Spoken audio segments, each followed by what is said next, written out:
मध्ये आपले स्वागत आहे।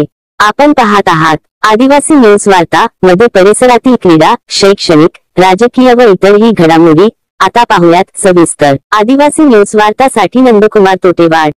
5 वर्ष आमच्याकडे 237 आमदार आहेत। आम्ही युतीत काम करतो। ज्यांना युतीत राहायचे त्यांनी युतीत राहावे, ज्यांना नसेल राहायचं त्यांनी बाहेर पडतील, अशी प्रतिक्रिया मंत्री अतुल सावे यांनी नांदेडमध्ये दिली।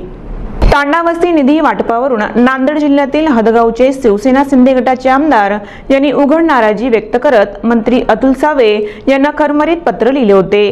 तांडावस्ती सुधार योजनेच्या निधीबाबत अनेक पत्रव्यवहार करूनही मंजुरी न देता पक्षविरोधी लोकांना मंजुरी दिली, ही गंभीर बाब असून नांदेड दौऱ्यावर आल्यावर याबाबत असंख्य कार्यकर्ते घेऊन जाब विचारणार असा इशारा आमदार बाबूराव कदम यांनी पत्रात दिला होता।